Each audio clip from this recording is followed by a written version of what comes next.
Idiot. Hey guys, it's Gawain, and today we are going to be taking a look at one of the most underutilized operators in Rainbow Six Siege, Gridlock. Gridlock is a 1-speed 3-armor attack operator that is quite underrated in my opinion. Gridlock has good guns, soft destruction, smoke grenades, and a lot of flank denial potential. Gridlock has potential to be a great asset on your team. Let's learn how to utilize her. Gridlock is equipped with her spiky spots, of which she gets 4. These spiky spots are contained within a canister that Gridlock throws, and when the canister reaches the ground or surface, it will begin detonation. There are 19 hexagonal spots that will get deployed at a maximum. The middle spot will deploy 6 track stingers in a clockwise motion, and those hexagons will deploy 2 each in a clockwise motion as well. Each secondary spiky hexagon will wait until it's their turn to deploy, and also one spiky spot gets deployed around every half second, meaning all 19 hexagons take 8 or 9 seconds to deploy fully. When a defender steps on these spikes, they will take 10 damage and be slowed down. And the more spikes they walk on, the more damage they will take, of course. This means it is possible to kill defenders with it, but that is unlikely, and I will get to that later. Each track stinger expands as it deploys, so if it's in a spot where it can't deploy to its maximum, it will either not deploy at all if it's too small, or it will just expand as much as possible. This being said, it isn't too detrimental if it doesn't form, because you will still have a carpet of spikes, so just one spot missing isn't that bad. The way I use Thicklock's spiky spots is by blocking off a couple of flanks to protect the team, and then covering areas of sight with them to protect the diffuser. If your team is playing vertical, then put tracks down on key corridors and hallways that defenders might flank you through. This way, either they have to take damage or make a sound cue destroying the tracks, giving you a chance to protect your team and kill the defenders before they can kill your team. I also try to lay them down when planting because it creates noise to mask the planting sounds, and they prevent defenders from getting to the diffuser easily too. This is great for post-plant scenarios because it means the defending team has to alert you to their location, or they will run slowly at you whilst you gun them down. In summary, place your spiky boys on common flank routes to hinder the defender's ability to flank, and save 1 or 2 for a plant to protect the diffuser just that bit easier.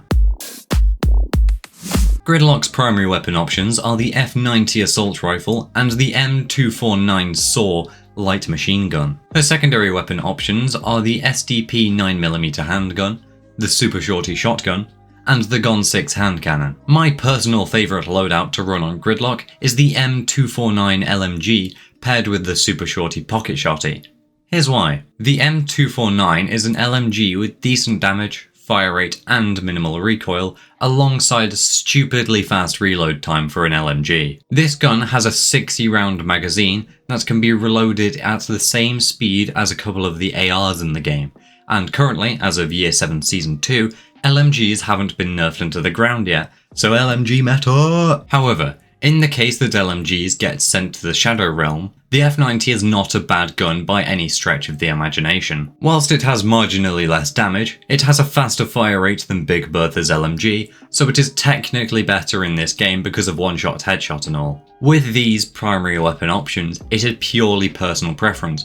I just prefer the LMG at the moment. For my secondary weapon, I choose the Super Shorty for multiple reasons. This pocket shotgun allows Gridlock to open soft hatches, walls, and floors, as well as not being completely useless in close-ranged combat. This gun is very much a demolition scalpel. The ability to play vertically means you can cut off rotates and get kills on unsuspecting enemies from a different plane of elevation. Furthermore, you can somewhat replace the need for a buck or sledge with this gun if you are quick with it, meaning you can really impact the round with this 3-round pocket shotgun. Thicklock's other secondary weapons are somewhat okay, but I much prefer the Super Shorty. The Gon 6 can be used to destroy a bulletproof piece of utility or a hatch, but if you want to do that, then either bring another operator like a sledge, or just bring the Super Shorty and get a teammate to destroy the bulletproof utility for you. Finally, the SDP 9mm is an okay pistol with okay damage and recoil, with decent iron sights, but it does take away utility from your kit for a potential backup weapon, so just use the LMG if you want more bullets in my opinion. For me, it's super shorty supremacy. For secondary gadgets, Gridlock gets access to either 2 smoke grenades or 3 breaching charges. I personally bring smoke grenades as they just round off Gridlock's kit perfectly. Having flank and area denial, good guns, soft destruction, and line of sight obstruction makes for a good operator in my opinion. Use these to cover your plant and block angles you don't want to peek so enemies can't see you whilst you cross corridors or plant in a risky spot. Breaching charges can be good for vertical play too, but I find the super shorty is more versatile. Use smoke grenades, they make it a lot easier to get a plant off. During the prep phase, either find the site or save your drone. You don't need to set up a flank camp as your primary gadget protects you from flankers. Either go into site to try and identify people, or do the smarter thing and save your drone for later use within the round. Start out the action phase by making your way either above or below site, preferably with a fuse, buck or sledge, and block off flanks with your spiky spots so you and your teammates can start ripping up the floor or ceiling. You may want to drone yourself into the building so you don't die to roamers before you get your tracks set up. Try to get a pick or 2 when playing vertical, killing either an anchor on site or dueling a roamer that destroys your spikes. Hold an angle if one of your sets of spikes get removed by a defender if you want to save one set of pokey mats for a plant. Speaking of which, circle round to the main breach that your hard breacher has hopefully opened by now and start a site execute. Throw smokes down along with the rest of your tracks to make a lot of noise and confusion before planting the diffuser. Post plant should be a breeze, as the defenders have to shoot your hexagons of doom and you as well, so they will be forced into uncomfortable positions and will most likely crack under the pressure, handing you the win.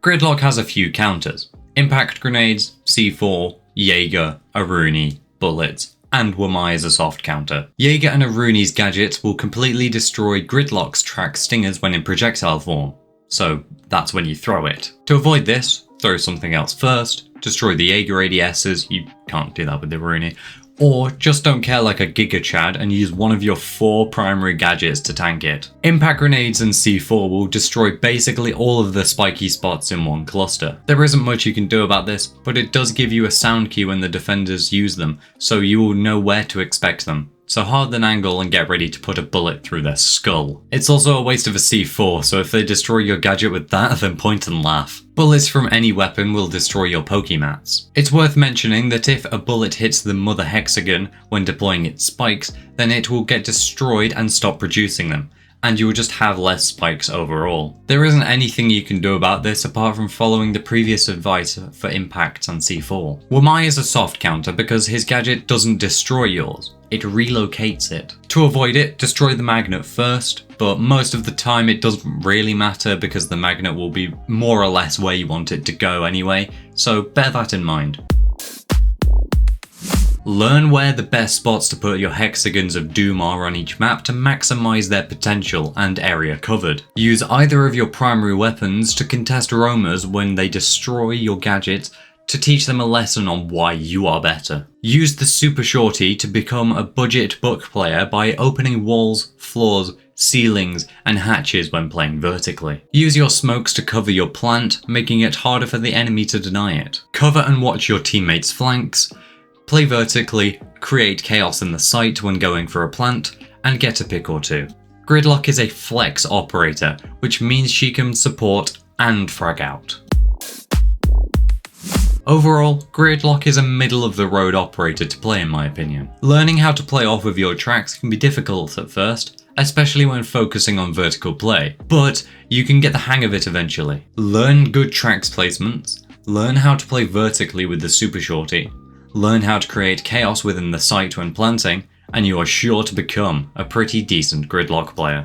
Thank you all for watching, I do hope you enjoyed. All the clips from this video were taken from my Twitch stream, so make sure to check that out. Link is on screen and in the description. Also, make sure to subscribe if you haven't already for more content like this. I'm not sure who's going to be next for this series, it's probably going to be like a Wamai or maybe Maestro, we'll see.